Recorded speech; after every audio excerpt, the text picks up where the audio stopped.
தள்ளு. பார்த்து போங்க சார். சார் இல்லை சார், நான் உங்களை மீட் பண்ண தான் வந்தேன்.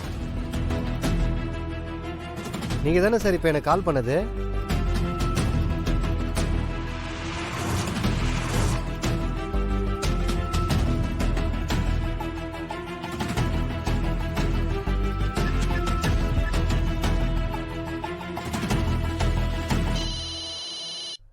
என்ன சார் சந்தேகப்பட்டு கால் பண்ணுறீங்களா? சார் உண்மையை சொல்லிருங்க. யார் நீங்க? உங்களுக்கும் கிருபான குடும்பத்துக்கும் என்ன சம்பந்தம்? சார் நீங்கள் என்ன சொல்கிறீங்கன்னு எனக்கு ஒன்றுமே புரியலையே சார். சார் ஒழுங்கு மரியாதையா உண்மையை சொல்லிட்டீங்கன்னா உங்களுக்கு நல்லது. இல்லைன்னா அதுக்கப்புறம் நான் வேற மாதிரி விசாரிப்பேன். சார் உண்மையிலேயே நீங்கள் சொல்கிற ஆள் யாருன்னு எனக்கு தெரியல சார். அவங்க விவரம்லாம் கூட எனக்கு எதுவுமே தெரியாது சார். நீங்கள் வேற யாரையோ நினச்சிக்கிட்டு என்கிட்ட பேசிக்கிட்டு இருக்கீங்கன்னு நினைக்கிறேன். என்ன சார் உங்ககிட்ட சும்மா வாயால பேசினா வழிக்கு வர மாட்டீங்க போலயே. ஏய் என்ன பண்ற நீ? இவர் சொல்றத பார்த்தா உனக்கு போய் சொல்ற மாதிரி இருக்கா? மரியாதையா பேசு. உண்மையை மறைச்சா பின்ன என்ன பண்ண சொல்ற? நீ ஒன்னும் பேச வேண்டாம், நானே அவர்கிட்ட சரி பேசுறேன். சரி, நீ வந்து கேட்டுக்க. வா வா வா. சார் இப்போ நாங்க எதுக்காக உங்களை பார்க்க வந்திருக்கோம்னா, உங்க போன்ல இருந்து வந்த கால்னால ஒரு பொண்ணோட கல்யாணமே நின்னு போச்சு. அந்த குடும்பத்துக்குள்ள பிரச்சனை வந்து வீட்டு ஆம்பளைங்க பொம்பளைங்க எல்லாரையும் சந்தேகப்பட்டு சித்திரவதை பண்ணிட்டு இருக்காங்க. சார் 2 நாளைக்கு முன்னாடி அந்த போன் கால் உங்க போன்ல இருந்து தான் போயிருக்கு. உங்களுக்கு திவாகர், கிருபா, கருணான்னு யாராவது தெரியுமா? அவங்களுக்கும் உங்களுக்கும் ஏதாச்சும் பிரச்சனை இருக்கா? இங்கே பாருங்கம்மா, இப்போ வரைக்கும் நீங்கள் என்ன சொல்கிறீங்கன்னு எனக்கு புரியவே இல்லை. ஆனால் என் ஃபோனில் இருந்து ஏதோ கால் போயிருக்குன்னு மட்டும் என்னால் புரிஞ்சிக்க முடியுதுமா. நீ சொல்கிற அதே தேதியில் என் ஃபோனை வாங்கி ஒரு லேடி கால் பண்ணாங்க. ஒருவேளை அவங்க கூட அந்த காலை பண்ணியிருக்கலாமா?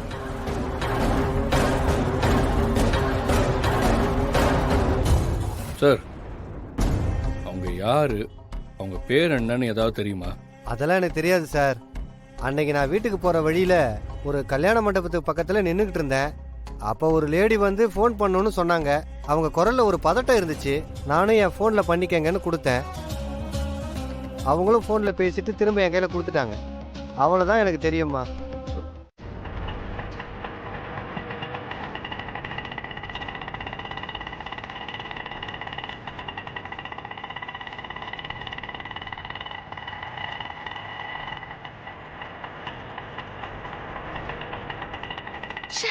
நம்ம தான் பணத்துக்கு ஏற்பாடு பண்ணிடுவோம்னு சொல்லிட்டோமேமா.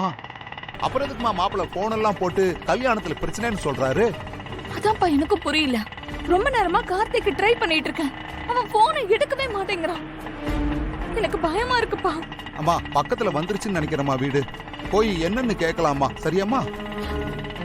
அழாதம்மா.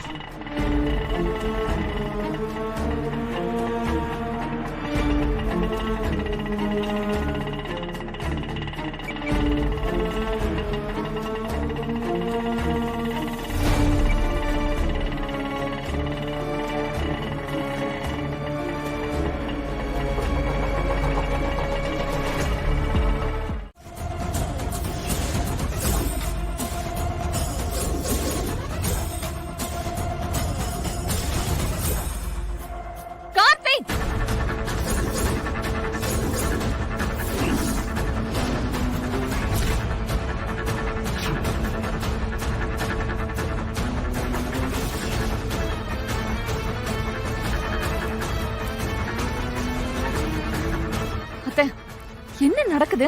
யாருக்கு யாரடி அத்தை? அங்க பாரு, அங்க நிக்கிறாள்ல, அவதான் என்னோட மருமக. அவ கூப்பிடலாம் என்ன அத்தைன்னு. இனி உனக்கு அந்த அருகதையே கிடையாதுடி.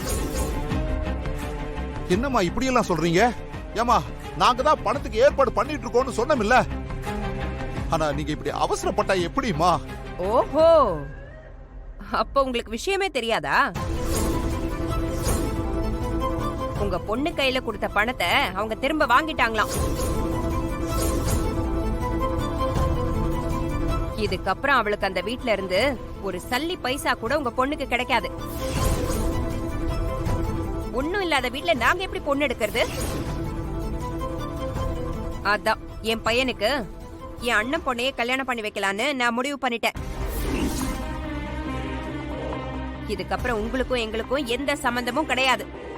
ஒழுங்கு மரியாதையா இடத்தை காலி பண்ணுங்க, போங்க. ஏமா என்ன இருந்தாலும் என்கிட்ட ஒரு வார்த்தை சொல்லி இருக்கணும் இல்லம்மா, அதானம்மா மரியாதை. என்னது? உங்க பொண்ணு கையில இருந்து காசு போனதை நான் உங்ககிட்ட சொல்லணுமா? என்ன நடந்துச்சுன்னு போய் உங்க பொண்ணையே கேளுங்க, போங்க. ஆமா, அப்படி சொல்லிட்டா மட்டும் நீங்க என்ன பண்ண போறீங்க? உடனே வேற எங்கேயாவது உங்களால 10 லட்சம் பணத்தை புரட்ட முடியுமா? முடியாதுல்ல.